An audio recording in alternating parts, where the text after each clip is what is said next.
يا وجيها عند الله اشفع لنا عند الله أكبر. يا وجيها عند الله اشفع لنا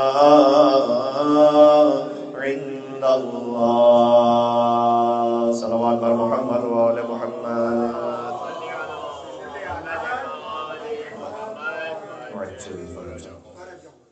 قال اللہ تبارک و تعالی فی القرآن الکریم بسم اللہ الرحمن الرحیم یا ایتها النفس المطمئنہ ارجعی الی ربک راضیۃ مرضیہ فادخلی فی عبادی وادخلی جنتی. نعرہ صلوات.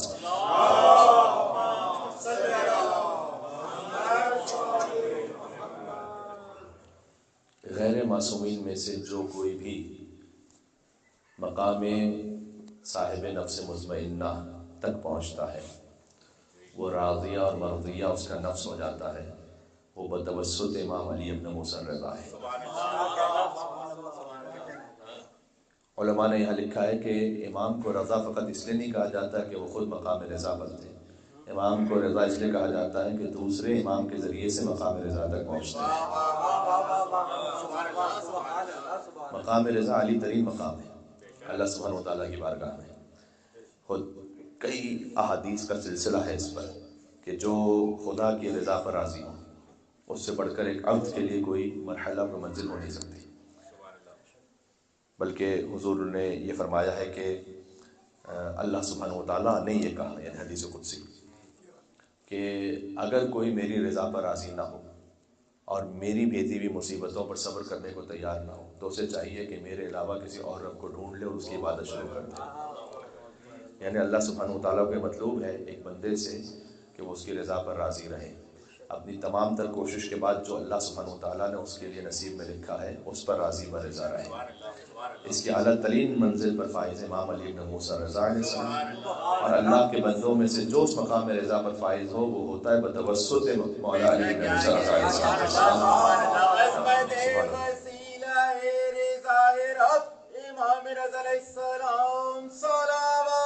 اللہم صلی علی محمد. ماہ ذی القعدۃ الحرام منسوب ہے امام علی ابن موسیٰ رضا علیہ السلام سے.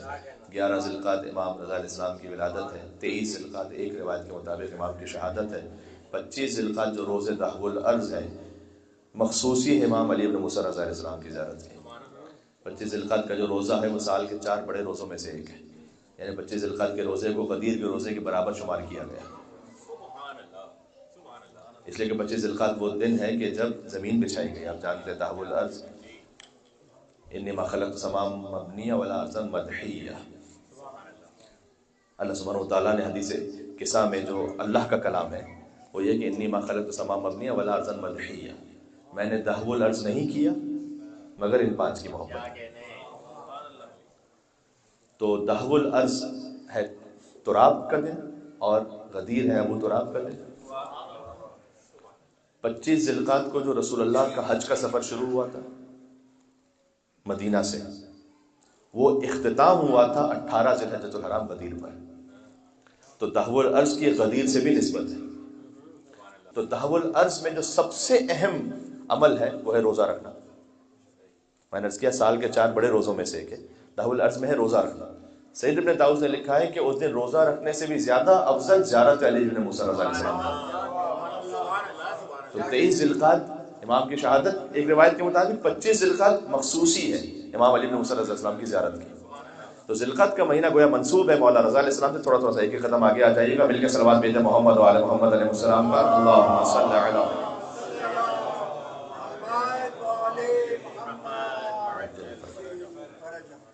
11 ذی القعدہ جب امام کی ولادت کا جشن ہے تو 148 ہجری ہے وہ. اور 148 ہجری ہی امام جعفر صادق علیہ السلام کی شہادت سال ہے. یعنی 25 شوال. آپ کی خدمت میں چند ہفتوں قبل ایک مجلس کتاب ہم نے کیا تھا. 25 شوال کی مناسبت سے امام جعفر صادق علیہ السلام کی شہادت ہے. 148 ہجری ہی ہے وہ. اور 11 ذی القعدہ 148 ہجری امام رضا علیہ السلام کی ولادت ہے. یعنی امام جعفر صادق علیہ السلام کی شہادت کے 15 یا 16 دن بعد امام رضا علیہ السلام کی ولادت ہے. لہذا امام جعفر صادق علیہ السلام اپنی شہادت کے قریب ایام میں امام موسیٰ کاظم علیہ السلام کو مخاطب کر کے کہا کرتے تھے کہ میرے اس فرزند کو اللہ عالم آل محمد عطا کرے گا. عالم آل محمد جو کہا امام رضا کو وہ صادق آل محمد نے کہا ہے. تو عالم آل محمد میرے اس فرزند کو اللہ عطا کرے گا. یا لیتنی ادرکتہ، کاش میں زیارت کر سکتا اس عالم آل محمد کی جو چند دنوں بعد دنیا میں آنے والا ہے. امام رضا علیہ السلام کی زیارت کی تمنا امام صادق علیہ السلام کے دل میں ہے، اور امام صادق علیہ السلام کی خواہش ہے کہ وہ زیارت علی ابن موسیٰ رضا علیہ السلام کریں. جب آپ جاتے ہیں نا مشہد مقدس امام رضا علیہ السلام کی زیارت پر، تو امام جعفر صادق علیہ السلام کی خواہش کی تکمیل کر رہے ہوتے ہیں. مل کے صلوات پڑھتے نام امام جعفر صادق صلی اللہ علیہ محمد.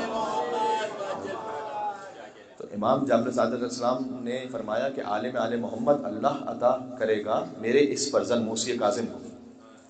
کیوں عالم آل محمد کہا گیا امام رضا علیہ السلام کو؟ اس خانوادے میں سبھی عالم ہیں. یعنی آپ غور کیجئے گا کہ رسول اللہ ہے مدینۃ العلم اور مولا علی ہے باب العلم. امام باقر ہے باقر العلم اور امام رضا ہے عالم آل محمد. تو عالم آل محمد امام رضا کو کیوں کہا جاتا ہے؟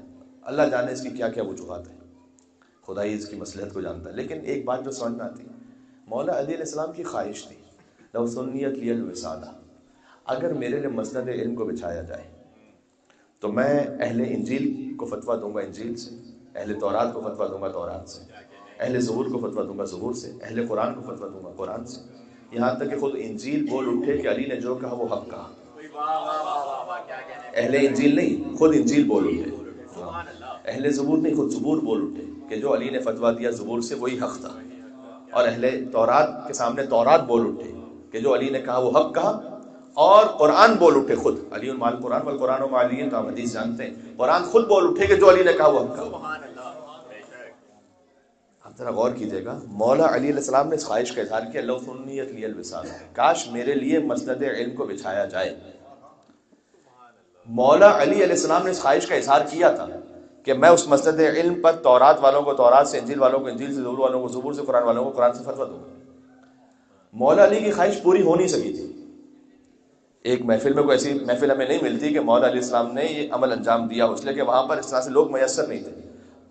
علی ابن ابی طالب نے اس خواہش کو پورا کیا علی ابن موسیٰ رضا نے قاموں کے دربار میں، کہ جب اہل انجیل بھی موجود ہے، اہل تورات بھی موجود ہے، اہل زبور بھی موجود ہے اور اہل قرآن بھی موجود ہے، تو جو پہلے علی نے کہا تھا وہ آٹھویں علی نے کر کے دکھلایا.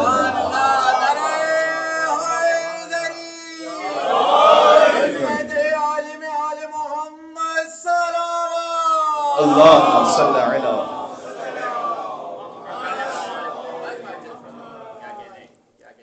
تو امام رضا علیہ السلام کو عالم آل محمد کہا جاتا ہے بظاہر اس وجہ سے کہ امام علیہ السلام نے ایک محفل میں وہ جو مولا علی علیہ السلام کے دل کی خواہش تھی اس کا عملی اظہار فرمایا.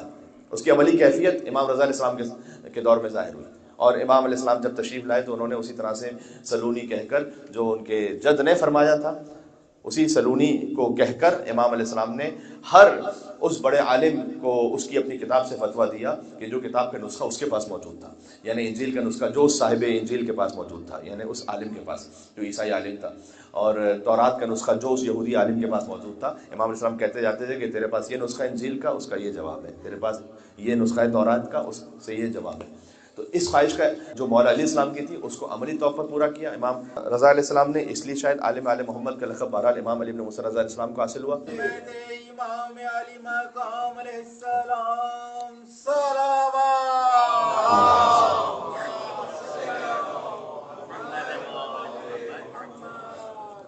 تو امام علیہ السلام سے منسوب ایک دعا ہے، آپ دعائے توسل جو کہ معمول ہے دعائے توسل وہ جو پڑھتے ہی ہیں مومنین، لیکن ایک دعائے توسل غیر معروف ہے.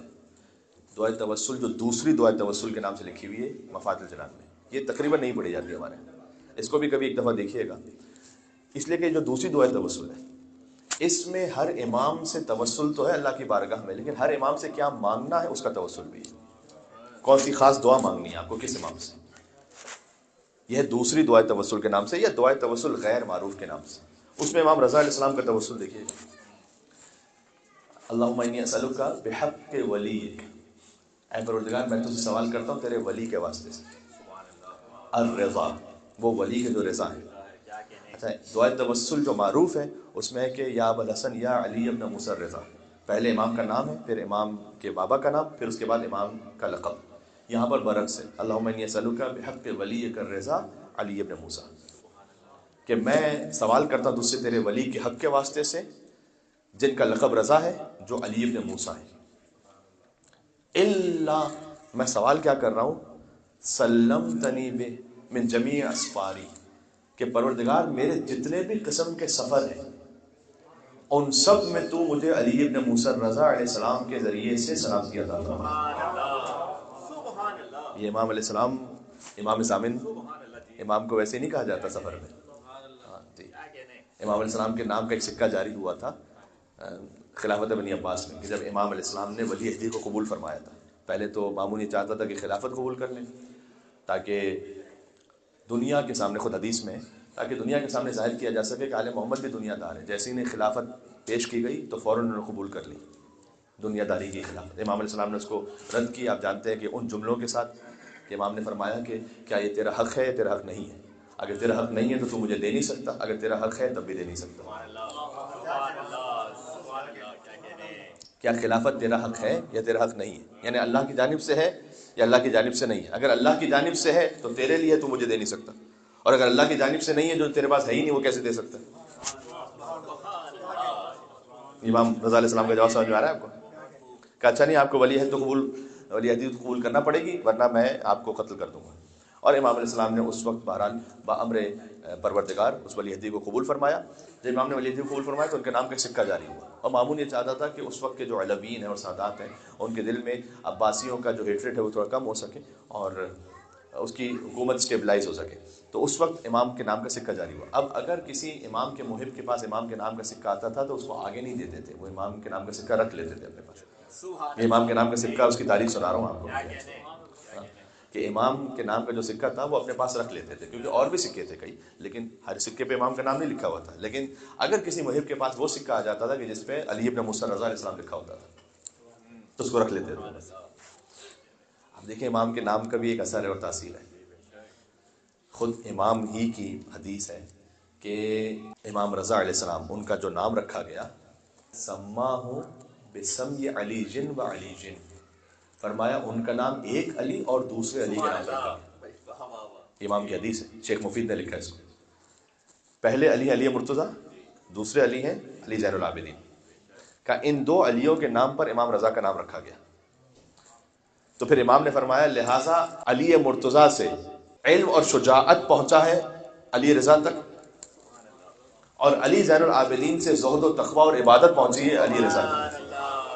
دو علیوں کے مرکب ہیں علی ابن موسیٰ رضا. یہ امام نے حدیث میں فرمائی، مل کے سلوات بھیجیں محمد و آل محمد علیہ السلام.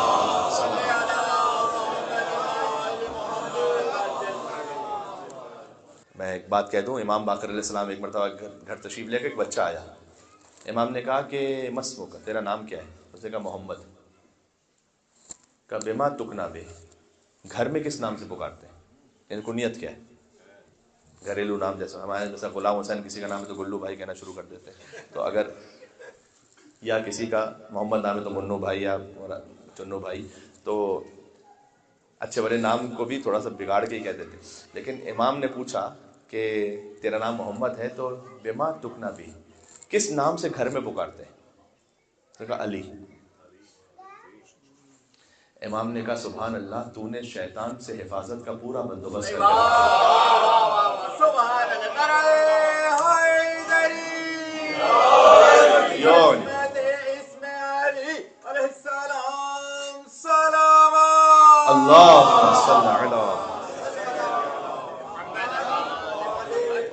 مومنین تشریف لا رہے ہیں، تھوڑا تھوڑا سا ایک قدم آگے آئیے گا تاکہ مومنین سب ساتھ میں بیٹا آج آگے آ جائیے گا، جگہ بن جائے گی. اللہم صلی علی محمد.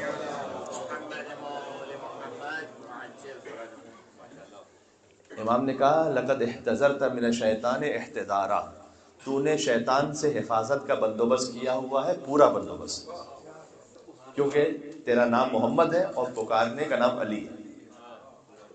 پتہ چلا ہم نام علی ہونا بھی ایک فضیلت ہے. کسی کا نام بھی اگر محمد ہے اور پکارا جانے والا نام علی ہے تو محمد اور علی نام ایسے صاحبان فضیلت کے نام ہیں کہ ان کے نام پر جس کا نام ہے تو اس کے لیے بھی ایک فضیلت ہے، اس کے لیے بھی ایک شرف ہے. یعنی سبحان اللہ، یعنی یہ کہ آپ مولا علی علیہ السلام کے نقش قدم پر جب چلنے کے لیے تو نا گویا ایک سٹیپ بن جاتا ہے، ایک سیڑھی بن جاتی ہے کہ کسی کا نام علی ہے تو انشاءاللہ پھر کردار میں بھی آہستہ آہستہ بڑھے گا. بات بات ہو رہی ہے. لیکن مولا علی علیہ السلام کو فقط ان کی اتباع کی جا سکتی، ان سے حسد نہیں کیا جا سکتا. یہ بات ذہن میں رکھیے گا. ایک الگ گفتگو شروع ہو جائے گی، میرے ذہن میں پتہ نہیں کیا فکر آ گیا. لیکن بہرحال ایک بات کہتا ہوں، حسد کسی بھی مومن سے ہو تو غلط ہے. حسد کا مطلب کیا ہے کہ اس کے پاس جو نعمت ہے وہ ختم ہو جائے، اس کے پاس جو نعمت ہے وہ چھن جائے. رشک اچھا ہے، یعنی رشک تو اچھا ہے، رشک یعنی اس کے پاس جو نعمت ہے وہ رہے لیکن مجھے بھی وہ نعمت مل جائے. تو حسد منفی ہے اور رشک مثبت ہے. فقط ذات علی جن ابی طالب وہ ہے کہ علی سے حسد بھی حرام ہے اور رشک بھی حرام ہے.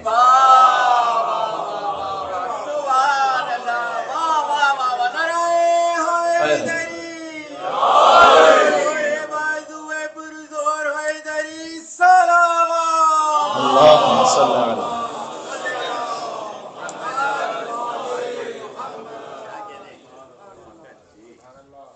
حسد بھی حرام ہے. حسد تو اس لیے حرام کہ ہر مومن سے ہی حرام ہے، تو امیر المومنین سے تو یقیناً حرام ہے کہ علی کے پاس جو ہے مجھے اس سے بغض ہونے لگے، تو یہ حرام ہے. رشک بھی حرام ہے کہ جو علی کے پاس ہے وہ ویسا مجھے مل جائے، ہو ہی نہیں سکتا. حضور ان اپنے ساتھ والوں سے جو ساتھ تھے مکہ مدینہ میں، حضور ان سے کہتے تھے کہ خبردار علی کا بغض نہ لے کر آنا اپنے دل میں، چاہے علی نے تمہارے باپ داداؤں کو کیوں نہ مارا ہو. سبحان اللہ. اگر جنگ میں تمہارے باپ کو دادا کو بھی مارا ہے تو علی کا بغض نہیں لے کر آنا دل میں. تو مولا علی علیہ السلام سے نہ حسد ہو سکتا ہے نہ رشک ہو سکتا ہے، اس لیے کہ وہ مقام حاصل ہی نہیں ہو سکتا. فقط علی کا اتباع ہو سکتا ہے، فقط ان کی پیروی ہو سکتی ہے. تو ان کے نام پر نام امام علی بن موسیٰ رضا کا رکھا گیا، امام زین العابدین کے نام پر بھی رکھا گیا. اس طرح سے امام رضا کا لقب بھی ابو الحسن ہے، جیسے کہ مولا علی کا لقب ابو الحسن ہے، اور امام موسیٰ کاظم علیہ السلام کا لقب بھی ابو الحسن ہے. تو اگر روایات میں ابو الحسن آئے تو اس سے مراد مولا علی ہیں، اور ابو الحسن ثانی آئے تو اس سے مراد امام کاظم ہے، ابو الحسن ثالث آئے اس سے مراد امام رضا ہے، اس تفصیل کے ساتھ. تو امام کا نام ہے علی اور کنیت ہے ابو الحسن، لقب ہے رضا. آخری بات اس پہ کر دوں بس، رضا امام کا لقب ہے. اس پر بھی ایک تاریخ میں آپ کو پوری گفتگو ملے گی کہ بعض لوگوں نے مشہور کیا اور امام تقی الجواد سے کہا یہ کہ آپ کے بابا کو کیا رضا اس لیے کہا جاتا ہے کہ مامون نے آپ کے بابا کو رضا کا لقب دیا تھا. اور امام بڑے غضبناک ہوئے اس پر، فرمایا کذب واللہ فاجر، خدا کی قسم جھوٹ بولتے ہیں، فاسق و فاجر ہیں وہ جو یہ کہیں کہ مامون نے میرے بابا کو رضا کہا تھا. اللہ اکبر.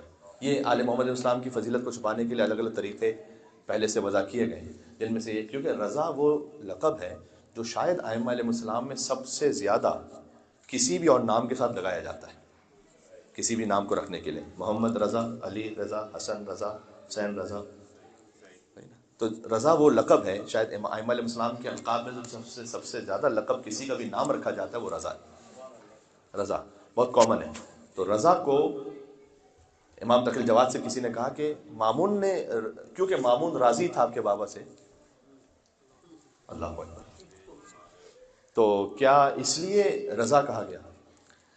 اچھا، اس کا تھوڑا سا ایک پس منظر اور بیک گراؤنڈ یہ بھی ہے کہ مامون نے اس بات کا اہتمام کیا تھا کہ امام رضا کو وہیں دفن کیا جائے کہ جہاں ہارون رشید دفن ہے، اس کا باپ. کم لوگ جانتے ہیں جب آپ زری امام موسیٰ رضا پہ جاتے ہیں تو اس زری کے اندر ہارون رشید بھی ہے، اسی زری کے اندر ہارون رشید بھی ہے.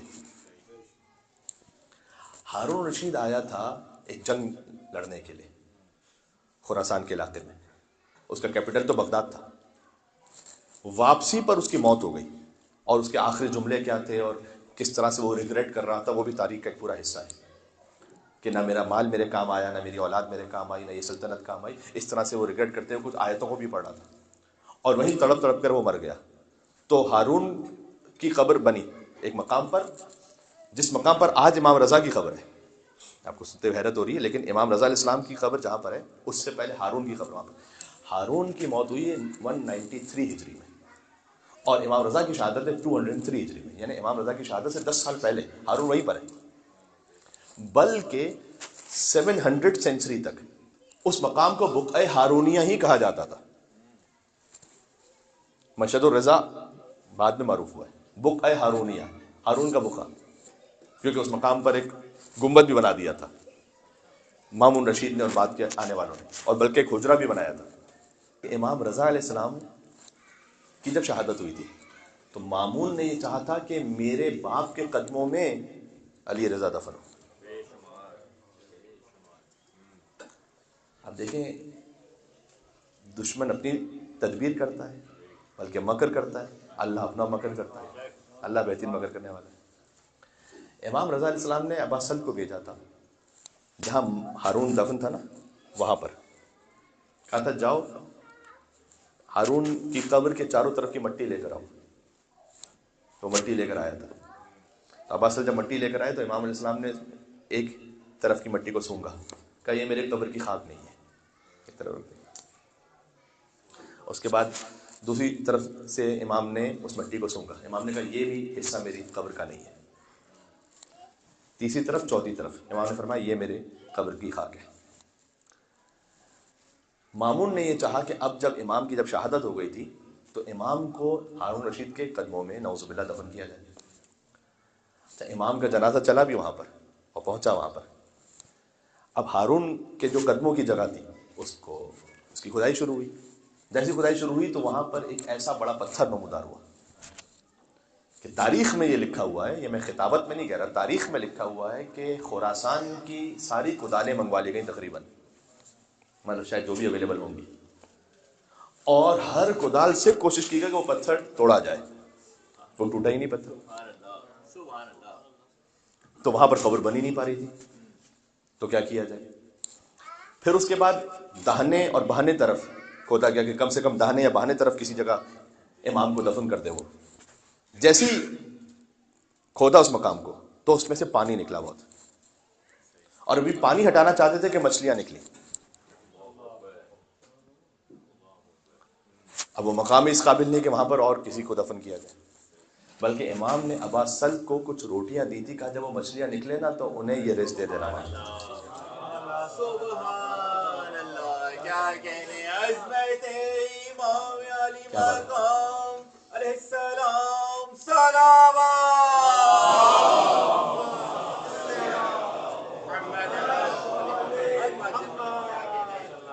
پھر ایک ہی جگہ رہ گئی ہارون کا سر اور امام کے قدم. اس مقام کو کھودا گیا تو مقام فوراً کھدتا گیا اور اس پہ قبر بن گئی آرام سے. امام علیہ السلام کو دفن کیا کہ آج بھی جہاں امام کے قدم ہے وہاں ہارون کا سر ہے بالکل ساتھ میں. اچھا، جب امام علیہ السلام کی قدم، ہارون کا سر وہاں پر، اس طرح سے تدفین ہو گئی. اور بعد میں وہاں پر ایک حجرہ زری کا، مطلب زری بنائی گئی نا ایک طرح سے امام کی. تو اب امام علیہ السلام کی جب زری بنانے کی کوشش کی گئی تو امام کا جو جسد اطہر ہے اور جو قبر مبارک ہے وہ بالکل سینٹر میں نہیں آ رہی تھی، کیونکہ امام ایک کونے میں ہے ایک طرف نا، اوپر گنبد پہلے سے بن چکا تھا اور ایک حجرہ باہر بھی بن چکا تھا، تب اس کے اندر ہی زری بنانی ہے. آپ بات سمجھ رہے ہیں میری واضح ہو رہی؟ تو ہارون ہے درمیان میں، اور پھر زری جب کور ہو رہی ہے تو ہارون بھی اس میں ساتھ میں کور ہو رہا ہے. اور جب زری بن رہی ہے تو امام کے جو سر کا مقام ہے، اپنے امام کا سر کا جو مقام، وہاں سے حجرے میں بہت بلاکیج ہو رہا تھا، یعنی جگہ نہیں بچ رہی تھی، کیونکہ امام کے پورے قبر مطہر کو آپ کو کور کرنا ہے زری کے اندر. تو اب جو آلریڈی حجرہ بنا ہوا ہے اس میں اور زری میں امام کے سر کی طرف سے فاصلہ بہت کم رہ جاتا تھا. تو اب جو بھی گزرنے والا گزرتا تھا تو ہر ایک جانتا تھا کہ چونکہ یہاں ہارون کی قبر ہے لہٰذا یہ کرنا پڑا ہے.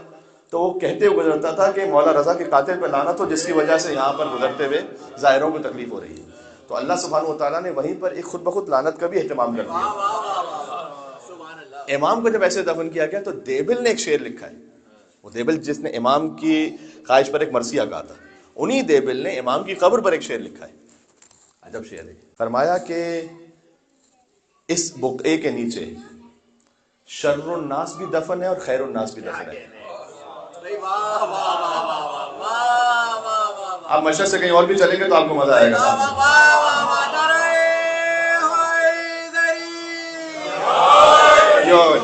شر الناس بلانا عظمت خیر الماکرین و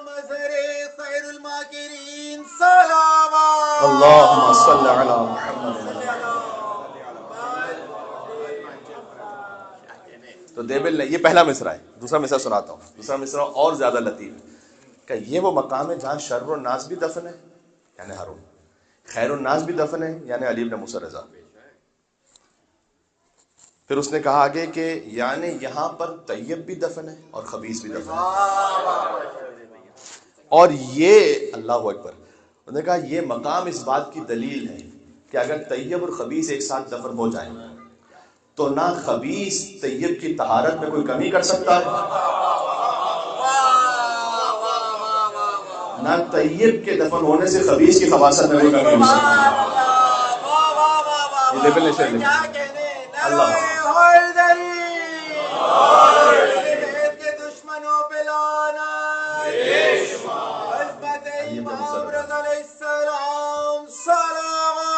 اللہم صل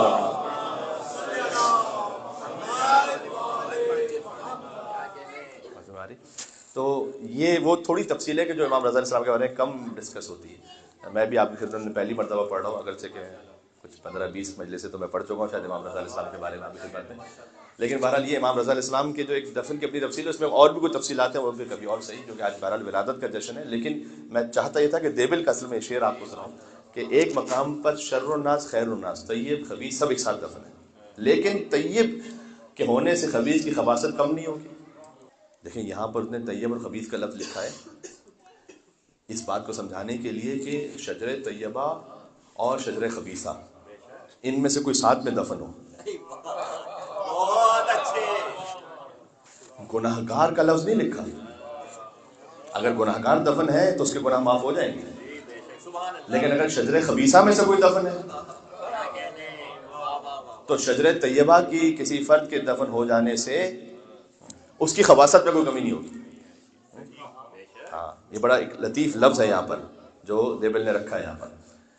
تو یہاں امام علی بن موسیٰ رضا شافع روز جزا ہیں، میں نے عرض کیا کہ امام کے نام سے جو توسل ہے اس میں جو دعائے توسل غیر معروف والی ہے اس میں یوں ہے کہ پروردگار تجھے تیرے ولی کے حق کا واسطہ جو رضا ہے علی بن موسیٰ ہے کہ مجھے سلامتی عطا فرما، اللہ سلمتنی، تو مجھے سلامتی عطا فرما بھی ان علی بن موسیٰ رضا کے ذریعے سے من جمیع اسفاری، تمام قسم کے سفروں میں۔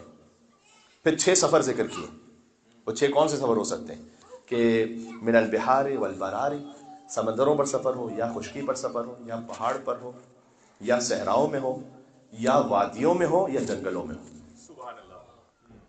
من جمیع ما اخاف و احذر، ہر اس شے سے کہ جس سے مجھے خوف آتا ہے یا جس سے مجھے کوئی خطرہ ہو سکتا ہے، تو مجھے ان علی بن موسیٰ رضا کے ذریعے سے میرے سفر میں سلامتی عطا فرما۔ لہذا امام ثامن کو امام ثامن کہا جاتا ہے۔ انک رؤوف الرحیم، اس لیے کہ بے شک تو بہت مہربان اور رحم کرنے والا ہے۔ رؤوف امام رضا کا لقب بھی ہے اور اللہ کا نام بھی ہے، اور یہاں امام رضا کے توسل میں اللہ کو جس نام سے پکارا گیا وہ بھی رؤوف ہے، اور جن امام کا توسل ہے وہ بھی رؤوف ہے۔ رحیم یعنی مہربانی رکھنے والا، اور رؤوف یعنی شدت مہربانی جس کے وجود سے ظاہر ہو، اس لیے امام رؤوف ہیں۔ جب جاتے ہیں آپ امام کے حرم میں تو امام کی خاص ایک مہربانی کو آپ احساس کرتے ہیں، اس لیے علامہ طباطبائی نے بھی لکھا ہے کہ امام رضا علیہ السلام کی رافت حسی ہے، ٹینجبل ہے، ایک بڑا لطیف لفظ ہے۔ ویسے یہ حواس خمسہ میں نہیں آ سکتی کسی کی رحمت، لیکن امام رضا علیہ السلام کی رحمت ٹینجبل ہے، حسی ہے، یعنی فیل ہوتی ہے، آپ محسوس کرتے ہیں، خاص امام رضا علیہ السلام کی رحمت اور رافت کو محسوس کرتے ہیں۔ جیسے مثال کے طور پر جب بھی امام کے کوئی ایام آئے تو ہمارا دل ہوتا ہے کہ کاش مشہد میں ہوتے۔ یہ جو کاش مشہد میں ہوتے یہ بھی اس خاطر ہے کہ چونکہ آپ کی تینت جڑی ہوئی ہے مولا رضا علیہ السلام سے۔ سبحان اللہ، سبحان امام نے حدیث میں فرمایا کہ چونکہ ہمارے شیعہ ہماری بچی ہوئی تینت سے خلق ہوئے ہیں، لہذا وہ ہماری ہر خوشی میں خوش ہوتے ہیں اور ہمارے غم میں مغموم ہو جاتے ہیں۔ سبحان اللہ۔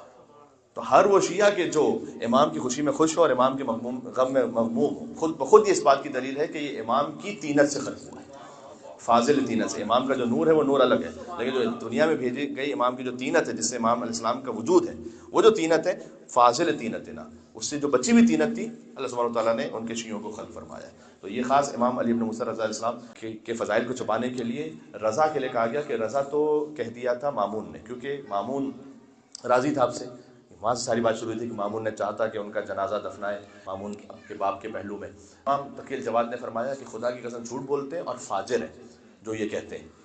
کہا پھر مولا آپ کے بابا کو رضا کس نے کہا اور کیوں کہا جاتا؟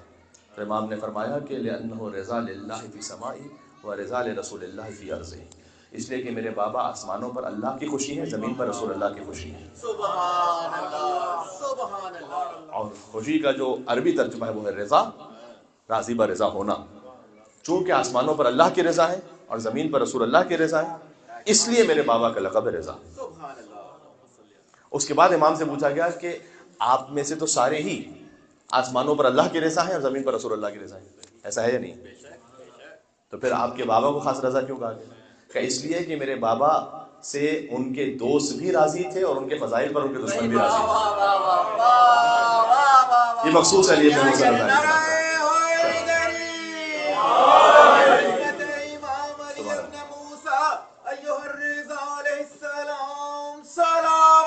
اللہم صلی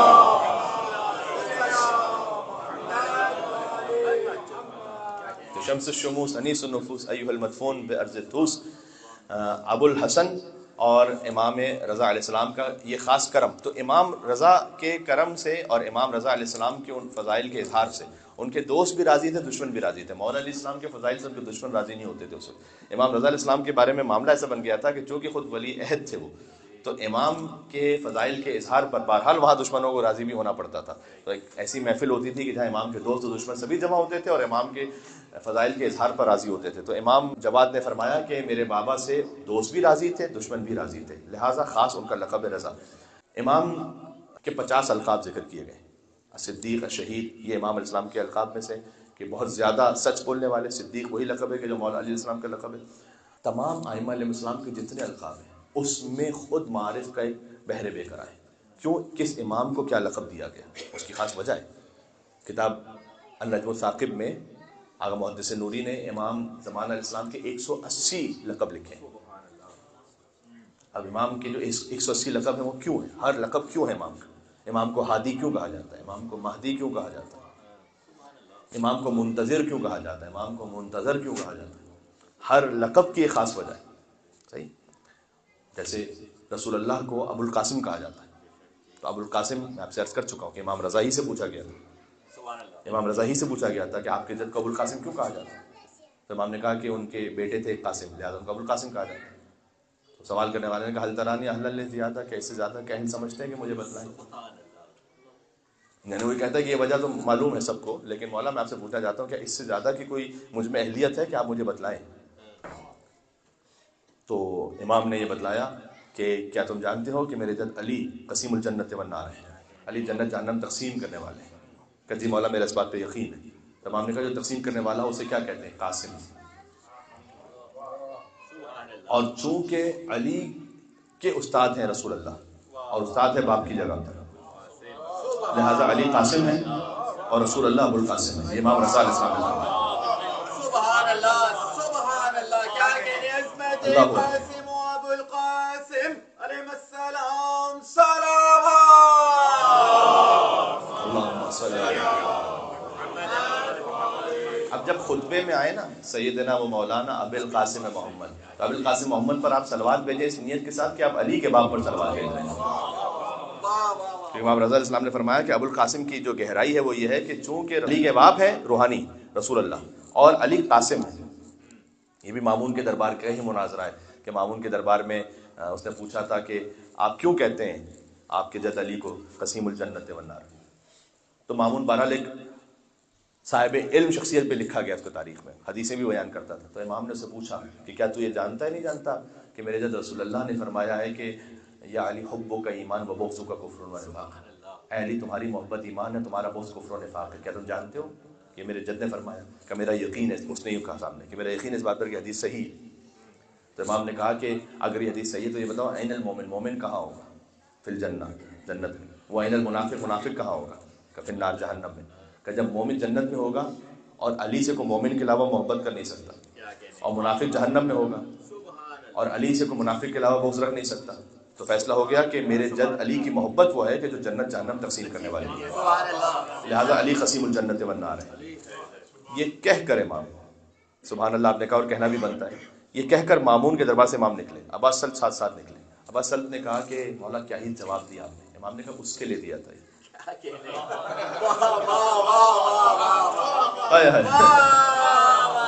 اب سلوات بنے گا پڑھیں گے تو میں بتاؤں گا آگے کیا جواب دیا۔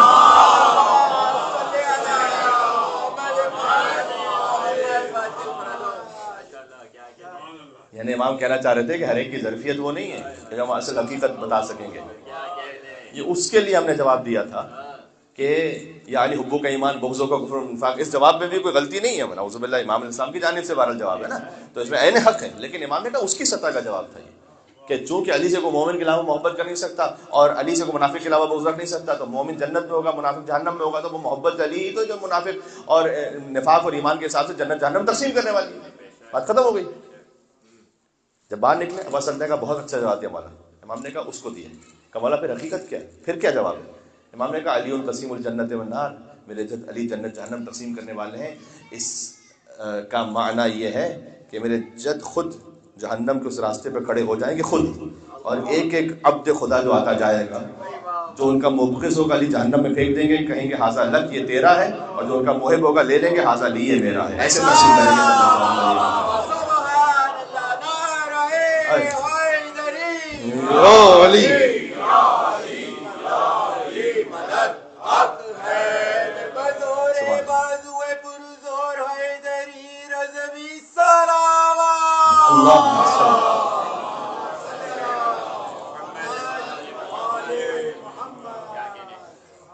ایک بات ہمیشہ ذہن میں رکھیے گا، شیعت کے لیے کہ جو مرکزی ترین ایک نقطہ عطف جس کو کہتے ہیں، یعنی وہ پوائنٹ کہ جہاں پر آ کر شیعت ایسی محفوظ رہی ہے، شیعت کا مطلب ہے مذہب اہل بیت علیہ السلام، جو محفوظ رہا ہمیشہ کے لیے، اس میں کچھ اسباب ہیں درمیان میں، ان میں سے ایک اہم ترین عاشورہ ہے، آپ جانتے ہیں۔ عاشور کے بعد ہجرت امام رضا علیہ السلام قیامت تک کے لیے تشیع کو بچا گئی، یہ ایک مجلس کا موضوع ہے۔ امام رضا علیہ السلام کی ہجرت سے پہلے امامت کا عقیدہ صحیح طور پر فقط خواص کے دماغ میں تھا، عوام کے دماغ میں نہیں۔ بات سمجھے میں کیا کہہ رہا ہوں؟ عام جنرل عوام ایک بڑا عالم سمجھتے تھے کسی امام کو، واقع امام کی کیا شان ہے وہ نہیں سمجھتے تھے۔ امام خالی بڑے عالم نہیں، حجت خدا منصوص من اللہ ہے۔ تو مدینہ میں جب تک ائمہ علیہ السلام ہیں، اس وقت تک کے حالات ایسے ہیں کہ وہاں پر کھل کر اس طرح سے اظہار کا موقع نہیں مل سکا کہ اصل امامت کی شان کیا ہے، اور اگر اظہار کہیں ہوا بھی تو وہ پردے میں رہ گیا۔ تو خواص تو جانتے ہیں، عوام نہیں جانتے اتنا۔ پہلی بار امامت عوام الناس کے سامنے اپنے فضائل و کمالات کا اظہار کرے وہ علی ابن موسیٰ رضی اللہ عنہ، خراسان میں، جہاں پر ہندوستان سے بھی آئے ہوئے لوگ، جہاں پر یورپ سے آئے ہوئے لوگ، جہاں افریقہ سے آئے ہوئے لوگ، اور وہاں پر ایک عام اجتماع جہاں امام اسلام اپنے فضائل کمالات کا اظہار فرمائے، اور امامت کے عقیدے کو خواص سے نکال کر عوام کے دلوں اور دماغ میں بٹھانا، یہ کنٹریبیوشن ہے مولا رضا علیہ السلام۔ اس پر ایک پوری مجلس چاہیے۔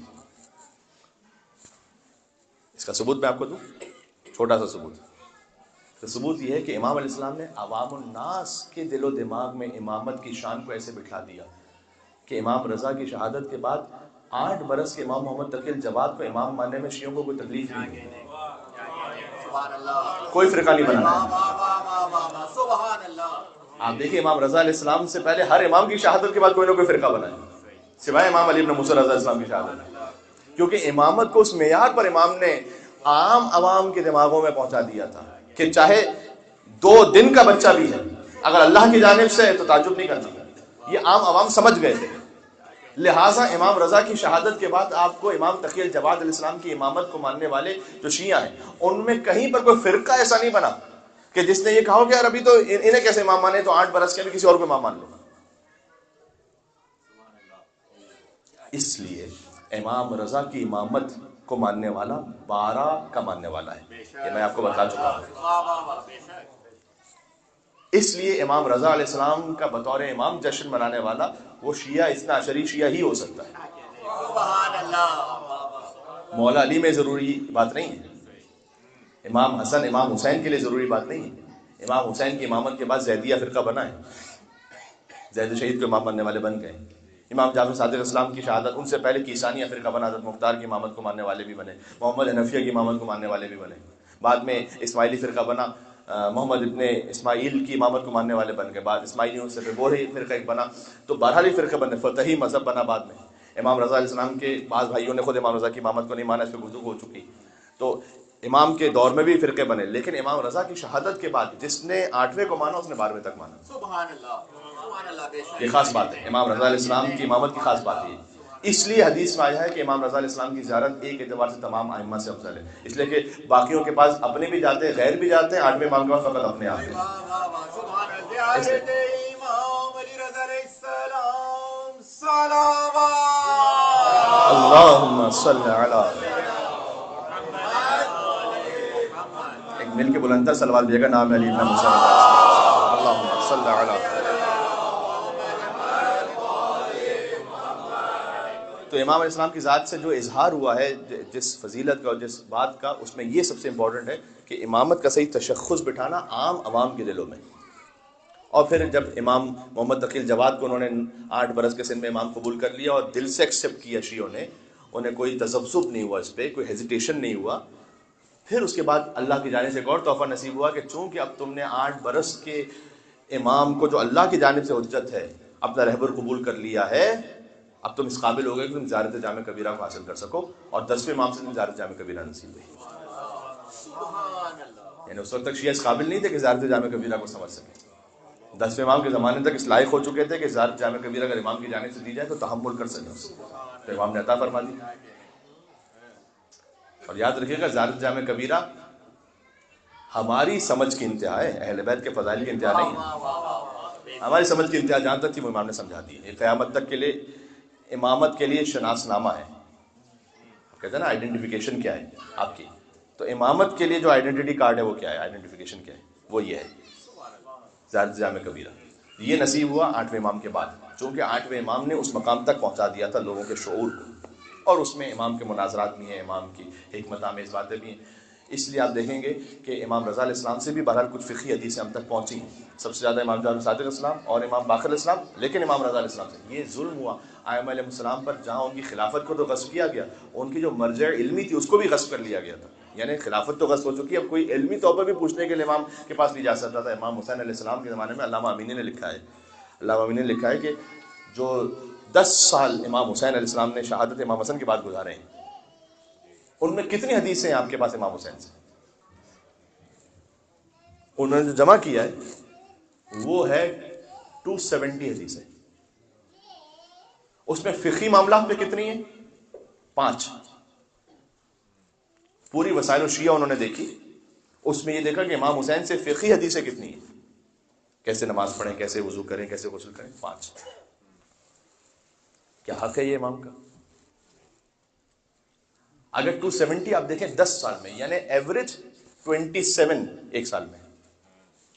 آج کا کوئی عام سا عالم بھی ایک سال میں میرے خیال میں 200-300 مجلسیں پڑھ لیتا ہو، حدیثیں نہیں ہے مجلسیں، ایک سینٹنس امام کا دیکھیں تو 10 سال میں جو نقل ہوا امام سے آگے وہ 270 سینٹنسز ہیں خالی، بس That's it۔ یہ کتنا بڑا ظلم ہے علیہ السلام پر۔ تو امام حسین علیہ السلام پر بھی یہ ظلم ہے، یہ ظلم نہیں پڑھا جاتا ہے، اس کی طرف توجہ نہیں جاتی۔ امام سید سجاد علیہ السلام پر بھی یہی کہ 35 ایئرز امام علیہ السلام کی زندگی ایسے گزرے کہ امام سے کوئی فقہی مسئلے یا کسی بھی اور معرفت کے معاملے میں کوئی مسئلہ پوچھنے والا امام سے ہے ہی نہیں، بلکہ امام علیہ السلام کے جو صحابی ہیں وہ تو آپ لٹرلی جو ہے وہ فنگر ٹپس پر کاؤنٹ کر لیں گے، تب بھی شاید زیادہ ہی ہوں گے فنگر ٹپس، صحابیوں کے نام کم ہوں گے امام کے، جو واقع امام کے ایسے صحابی ہیں جو امام جناب علیہ السلام کے پاس آ کر علم حاصل کرتے ہیں۔ پھر امام باقر کے زمانے میں کچھ راحت ملی ہے، کچھ، اور امام صادق علیہ السلام کے زمانے میں موقع ملا امام کو، پھر امام موسیٰ کاظم علیہ السلام کی زندگی پھر زندان میں، اور امام رضا علیہ السلام۔ تو آپ کو ائمہ علیہ السلام میں سے جن امام سے سب سے زیادہ علم کا اظہار ہوا ہے وہ صادق علیہ محمد ہیں اور امام رضا ہیں، جن امام کے جشن میں آپ تشریف فرمائیں۔ سبحان اللہ۔ بہرحال امام علیہ السلام کی وہ جو تقریباً زندگی کا آخری 2.5 سال وہ قیامت تک کے لیے تشیع کی بنیادوں کو مضبوط کر گئے، کیونکہ امام کے فقط 2.5 سال ایران میں گزرے ہیں۔ آج امام کا نام آتے ہی سب سے پہلے ایران کا تصور آتا ہے، ایران کا تصور آتے ہی سب سے پہلے امام کا نام ذہن میں آتا ہے، لیکن امام علیہ السلام کی زندگی کے فقط 2.5 ایئرس گزرے ایران میں بس۔ یہ جو 2.5 سال تھے اس نے وہ تہوبالا کر دیا ظالم کے ہر منصوبے کو۔ کب امام علیہ السلام جب وہاں پر پہنچے تو امام اپنے جد کی احادیث کو بیان فرماتے ہیں، اور میں آپ سے کہہ چکا ہوں کہ امام جب بھی حدیث بیان کرتے ہیں تو کہتے ہیں کہ میں نے سنا اپنے بابا سے، ان کے بابا سے، ان کے بابا سے، ان کے بابا سے، تاکہ تم فقط مجھے نہ پہچانو، میرے پورے سلسلے کو پہچانو کہ میں کہاں سے آیا ہوں۔ تو سلیمان ابن احمد طائی کا بیان ہے کہ میں ایک محفل میں امام رضا کی خدمت میں بیٹھا ہوا تھا، 152 حدیثیں امام رضا نے وہ بیان کی کہ جو کہا قال رسول اللہ صلی اللہ علیہ وسلم، 152۔ کہاں امام حسین علیہ السلام 10 سال میں 270، کہاں ایک محفل میں 152۔ امام رضا صاحب ایک محفل میں 152، اور ہر حدیث پر امام کہتے تھے کہ میں نے سنا اپنے بابا سے، انہوں نے ان کے بابا سے، انہوں نے ان کے بابا سے، انہوں نے ان کے بابا سے، یہاں تک کہ رسول اللہ سے۔ تو رسول اللہ کے امر کا احیاء کیا امام رضا علیہ السلام، بات واضح ہو گئی۔ آج جو کچھ ہم یہاں بیٹھے ہوئے ہیں سفرہ امام رضا علیہ السلام، مادی و معنوی سب کچھ سفرہ امام رضا علیہ السلام۔ بہرحال آپ جن امام پر بھی گفتگو کی تھی، امام صادق علیہ السلام پہ گفتگو ہو رہی تھی، تب بھی یہی محسوس ہوتا ہے واقعاً ایسا ہی ہے۔ جن امام پر بھی گفتگو کی تھی، اگر آپ امامت کے سلسلے میں درمیان سے کوئی ایک کڑی بھی نکال دیتے تو نماز روزہ کیا توحید ہی نہیں بچتی، ختم ہو جاتا ہے سارا عقیدہ۔ اگر کسی بھی امام کے سلسلے میں سے ایک چین کو خالی نکال دیا، مثلا امام صادق السلام کا زمانہ نہ ہو تو کیا ہوتا، مثلا امام موسیٰ کاظم السلام کا زمانہ نہ ہو کیا ہوتا، میں آپ سے کہہ رہا ہوں یہی ہوتا کہ حتیٰ یہ کہ کوئی توحید و رسالت ہی کو ماننے والا نہ بچتا، نماز روزہ تو چھوڑ دیں۔ یہ ہر امام کے ساتھ سے کنٹریبیوشن رہا ہے۔ اور امام رضا علیہ السلام پر جو کہ آج گفتگو تھی تو لہٰذا میں نے تھوڑا سا امام کے بارے میں عرض کر دیا، امام کے کچھ القاب، اور اس کے بعد ایک مختصر سی ایک سینگ تھی امام کی، البتہ ہے اس میں 10 نکات، میں چاہیے رہا ہوں کہ آپ کے ساتھ شیئر کر دوں، اور وہ یہ کہ امام علیہ السلام نے یہ فرمایا کہ جو سب سے بڑا عاقل ہے وہ کون ہے، عقل رکھنے والا کون ہے؟ جب آپ نے کہا جس میں یہ 10 امور ہیں وہ سب سے بڑا عقل ہے، تو یہ اچھا پیرامیٹر ہے کہ آپ بعد میں جا کر اس کو سن لیجئے گا اور اس پوائنٹ کو لکھیے گا اور خود ہی سیلف اسسمنٹ کر لیجئے گا کہ کتنے عاقل ہیں اور کتنے نہیں ہیں۔ یہ رپورٹ کارڈ ہے۔ عاقل کی سب سے پہلی نشانی یہ ہے کہ اس سے صرف خیر کی توقع کی جائے، یہ امام رضا نے فرمایا۔ آپ کسی کا بھی نام لیں، کسی کے بارے میں سوچیں، اگر آپ کے ذہن میں پہلا پرسیپشن اس کے لیے آتا ہے کہ یار اس سے تو خیر ہی ہے، بس اس کا مطلب ہے کہ اس میں عاقل کی پہلی نشانی موجود ہے۔ ابھی کسی اور کی وجہ اپنے آپ پہ چیک کیجیے گا۔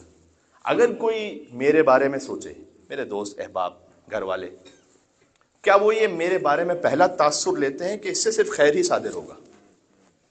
وہ ہے عاقل، امام رضا کے لیے سنا رہا ہوں۔ اور دوسرا بالکل اس کا جو لازمہ ہے، فرمایا امام نے کہ جب بھی اس عاقل کے بعد شخص کے بارے میں سوچا جائے تو اس سے ہر ایک یہ توقع رکھے اور سمجھے کہ اس سے مجھ تک شر نہیں پہنچنے والا۔ یہی السلام علیکم کا مطلب ہے۔ جب آپ کسی سے ملتے ہیں کہتے ہیں السلام علیکم، اس کا مطلب کیا ہے؟ یعنی میری جانب سے آپ پر سلامتی ہو، یعنی میری جانب سے آپ تک خیر ہی پہنچے گا، کوئی شر نہیں پہنچے گا۔ یہ خود السلام علیکم میں شامل ہے۔ السلام علیکم فقط رسمی کاروائی نہیں ہے، السلام علیکم نہ بولنے والے کو بتا نہ سننے والے کو بتا، جواب دینا واجب ہے، وعلیکم السلام۔ جب ایک شخص نے کہہ دیا کہ میری جانب سے تم تک خیر ہی پہنچ سکتا ہے، شر تو نہیں پہنچ سکتا کم سے کم، تو پھر واجب ہے کہ وہ بھی سامنے جواب دے کہ میری جانب سے بھی تم تک شر نہیں پہنچے گا، خیر ہی پہنچے گا۔ یہ السلام علیکم بعض مرتبہ الفاظ رہ جاتے ہیں، اس کے روح اور معنی ختم ہو جاتے ہیں۔ السلام علیک یا سلطان العرب والعجم، سلام اللہم صلی علی محمد۔ اور کیجیے گا، مثلا کوئی فقیر آیا مانگنے کے لیے، آپ نے کہا یا معاف کرو، یہ جو معاف کرو ہے یہ لفظ رہ گیا ہے، اس کے پیچھے میننگ ختم ہو گیا ہے۔ معاف کرو کا مطلب یہ تھا کہ ایک زمانہ تھا کہ جب کوئی کسی سے کوئی حاجت مانگتا تھا تو اس کے لیے اس کی کوئی مدد نہ کرنا پڑی، شرمندگی کی بات ہوتی تھی۔ یا علیہ السلام کے ان کے اصحاب کے واقعات میں ملتا ہے، تو وہ اس وقت کہتے تھے کہ معاف کرو، یعنی وہ معافی طلب کرتے تھے کہ میں تمہیں مدد نہیں کر سکتا، تو جو معاف کرو وہ رہ گیا، اس کے پیچھے جو روح ہے وہ ختم ہو گئی. اب کیا کریں گے؟ فقیر بھی کچھ ایسے پروفیشنل ہو گئے کہ ویسے ہی انسان جو ہے وہ واقعاً کہتا ہے دل سے کہ بھائی معاف کرو. تو السلام علیکم کا لفظ رہ گیا، اس کی روح ختم ہو گئی.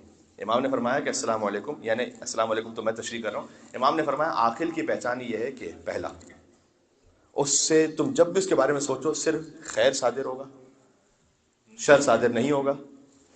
تیسری جو صفت امام نے بیان کی عاقل کی، انسان عاقل وہ ہوتا ہے کہ جب بھی کسی اور کی نیکی کو دیکھتا ہے تو اسے کثیر سمجھتا ہے، سبحان اللہ، اور جب اپنی نیکی دیکھتا ہے تو کتنی کثیر کیوں نہ ہو قلیل سمجھتا ہے. سبحان اللہ.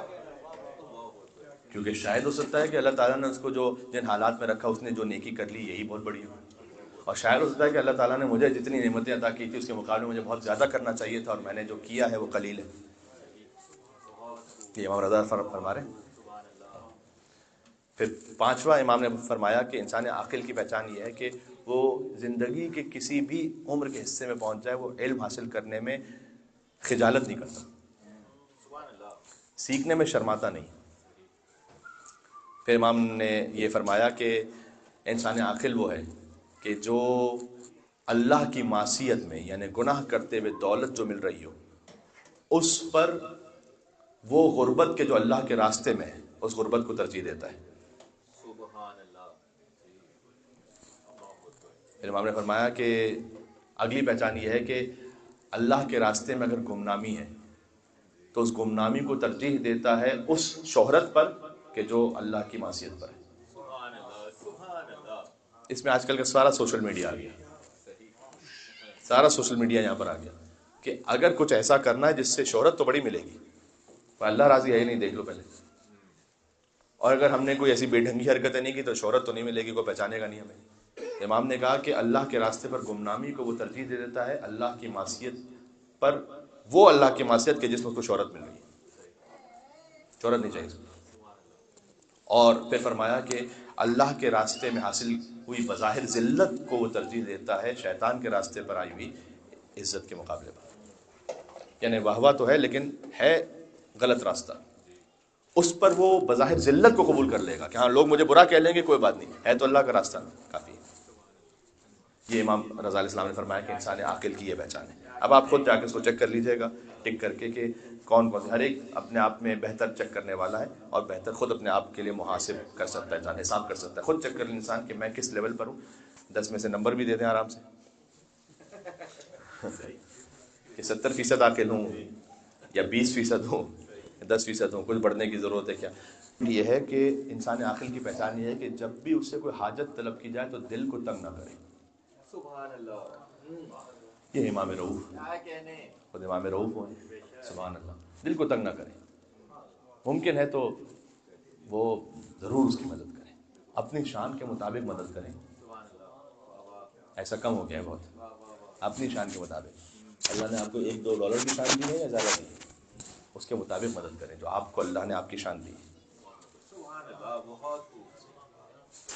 جب اللہ سے مانگ رہے ہوتے ہیں تو کتنا مانگتے ہیں، اور جب اللہ کو آگے دینا چاہتے ہیں، اللہ کی خدمت اللہ کے بندوں کو دینا چاہتے ہیں، بہت خوب. کیا کہنے. یار ابھی تو دیا تھا، ابھی اتنا تو کافی ہے، اتنی ضرورت کیوں ہے. یہ سارے سوالات اپنے لیے کیوں نہیں آتے دماغ میں. میں نہیں کہہ رہا کہ آپ اسراف کریں، میں کہہ رہا ہوں کہ آپ غور کیجیے گا کہ جو اللہ سبحانہ وتعالیٰ نے آپ کو مقام و شان عطا کی ہے اس کے مطابق دیں. بات واضح ہے. ہاں اس میں ایک بات کا خیال رکھیں، شاید میں نے عرض کیا ہو پہلے یا نہیں کیا ہو، کہ امام حسن علیہ السلام کے پاس ایک سائل گیا مانگنے کے لیے، امام نے 500 درہم دیے. اس کے بعد امام حسین کے پاس وہی سائل گیا تو امام نے کہا کہ چونکہ میرے بھائی نے 500 دیے ہیں تو مقابلہ نہیں ہو رہا یہاں پر، تو ان کی شان چونکہ مجھ سے زیادہ عظیم ہے تو میں 490 دوں گا تاکہ ان کا احترام رہے. سبحان اللہ. کیا کہنے. پھر عبداللہ ابن جعفر طیار کے پاس گیا، کہا حسنین کریمین نے کتنا دیا ہے، کہا انہوں نے 500 دیے ہیں اور امام حسین نے 490 دیے. کہا میں 480 دوں گا تاکہ ان کی عظمت باقی رہے، ان کا مقام مجھ سے اوپر ہے. تو اس میں اس ادب کا انہوں نے خیال رکھا. بہرحال اپنی شان کے مطابق جو اللہ تعالیٰ نے آپ کو عطا کیا نا ویسے کریں اللہ کے نام پر. تو انسان عاقل وہ ہے کہ جب اسے کوئی حاجت مانگی جائے تو اپنے دل کو تنگ نہیں کرتا، وہ دل کھلا رکھتا ہے. ایک مل کے صلوات بھیجیں نام علی اللہم صلی اللہ علیہ وسلم. وعجل فرجهم. اور چند مصرے ذہن میں آ رہے ہیں کہ تو اپنے ایک جام پہ نازا ہے ساقیہ اور 14 پلانے والے ہیں پرواہ ہے مجھ کو کیا. جن امام کی بات کیجیے تو ان امام پر ایسا لگتا ہے کہ بس ہر فضیلت یہیں سے شروع ہے یہیں پہ ختم ہے. 14 پلانے والے ہیں پرواہ ہے مجھ کو کیا. اور بتلائے دیتا ہوں تجھے میں خانوں کا پتہ. شرابن طہورہ ملے گی کہاں سے؟ بتلائے دیتا ہوں تجھے میں خانوں کا پتہ. بتھاؤ کازمین و خراسان و سامرا.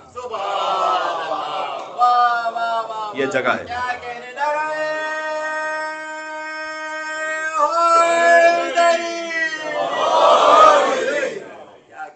سب سے بڑے ساقی کا میخانہ بھی باقی ہے. بتھاؤ کازمین و خراسان و سامرا. خورشید مدعا میرا برج شرف میں ہے، ایک کربلا میں، ایک میرا ساقی نجف.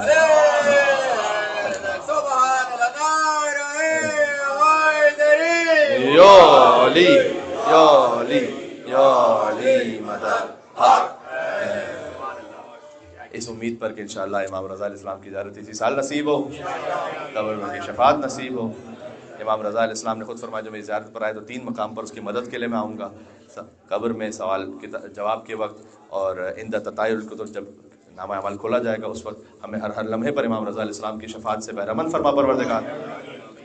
اور جتنے مومنین تشریف فرمائے آپ اپنے اپنے رزق میں وسعت کے لیے، مریضوں کی شفا یابی کے لیے امام رضا اور امام تقی الجواد، خاص طور پر امام تقی الجواد علیہ السلام کے ذریعے سے جو مانگی جائے دعا قبول ہوتی ہے رزق کے بارے میں، تو ان کو ہدیہ کرتے ہوئے اپنے مقام سے کھڑے ہوتے جائیں اور 3 مرتبہ بآواز بلند صلوات بھیجیں. محمد و آل محمد پر اللہ صلی علی. اس سے بہتر صلوات بھیجیں. اللہم صلی علی محمد و آل محمد. اللہم صلی علی محمد و آل محمد وعجل فرجہ. ماشاءاللہ.